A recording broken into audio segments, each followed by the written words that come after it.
Procrastination is something buyers battle with. Let's unpack the costs of procrastination. Yeah, it's a great question because you can quantify it, like I've said many times, to a dollar amount. Because if you understand the speed of the market and then how long it takes the average person to purchase a property, you can make a pretty simple equation to understand how much it's probably going to cost you to buy the property.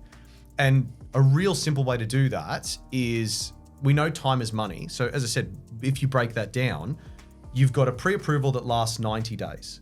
90 days is 12 Saturdays. 12 Saturdays, and no one does all 12 in a row. I got kids, you guys got kids. No one does all 12 in a row. And yeah, it's very difficult to do it. So let's give you the benefit of the doubt, you do half. You do 6 out of those 12, okay? Half of them. And let's say you do an average of 2 properties per weekend. So that now equates to 12 properties over 12 weeks, basically, that you've seen, okay? And then out of those 12 that you've seen, how many were not suitable to you, sold before you even got there, need significant renovation, or just didn't suit you? So straight away, you've spent now 12 weeks doing that. Whatever the market pace has been during that time has been, so you have to add that to your budget. And if you haven't, you've got to realize that that price is moving away from you. One of the great things about the buyer's agency that we have at Providence is that our team will look at typically 12 properties within about 3 weeks. And that's a lot. That's a lot of properties that they're seeing. And because of that, that's going to save the client time, going to save the client money, and also, and this is probably one of the main reasons people come to us, it's going to eliminate a lot of stress.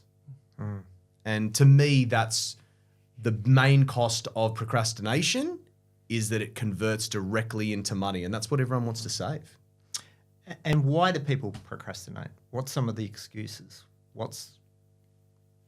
They come to you, they've got the pre-approval, and then they don't take action. Why? Yeah, why do you think people procrastinate? Look, I think I know we've discussed the fear element, and I think that's definitely an important fact.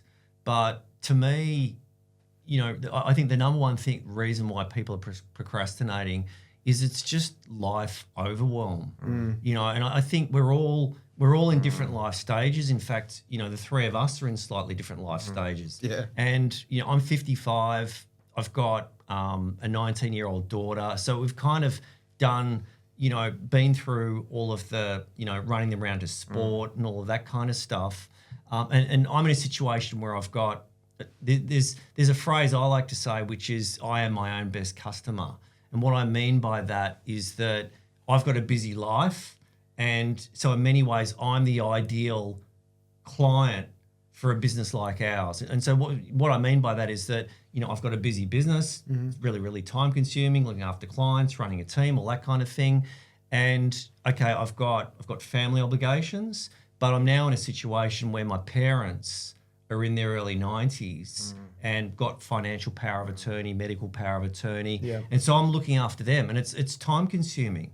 And so, what I see, the big challenge for our clients that are typically a bit younger than me, but they've typically got, they're coupled, they've got kids, they've got Saturday morning sport, netball, gymnastics, dance, soccer, they're taking their kids to the orthodontist, guitar lessons, swimming. It's that they've got all of that.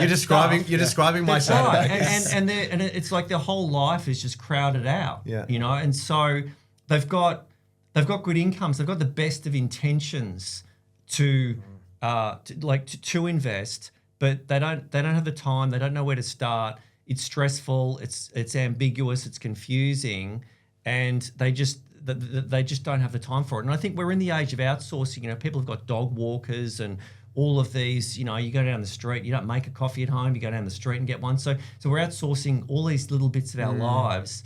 And so I think it's only logical that the best solution, for our clients is to outsource buying a property to a professional, to a safe pair of hands. I think, what I've seen, the three of us get contacted all the time by clients that we've spoken to a year ago, 2 years ago, 3 years ago. And they've, life's gotten in the way. And if we look at if we look at how markets perform, we look at Perth. Over the last 12 months, the median house price has gone up by about $3,100 a week over the last 12 months. Yeah. So right there's 150. If someone who's who was looking at that market, potentially considering that market, they're 150 grand behind. And Brisbane's the same, sort of 2.5. So these clients that have come back to us, and it's great that they're actually taking action, they're moving ahead. And we'll certainly go out and find them a great piece of real estate. The fact is that had they engaged and gone ahead 12 months, 2 years ago, they'd be $100,000, $200,000, $250,000 ahead of where they are right now. So there is, time is money when it comes to property, and even in subdued times, markets can still move up certainly far faster than people can actually save. So there really is a very, very significant cost to procrastination. What's your view on that? No, Joe? I agree. I think you said it all. I think you're right.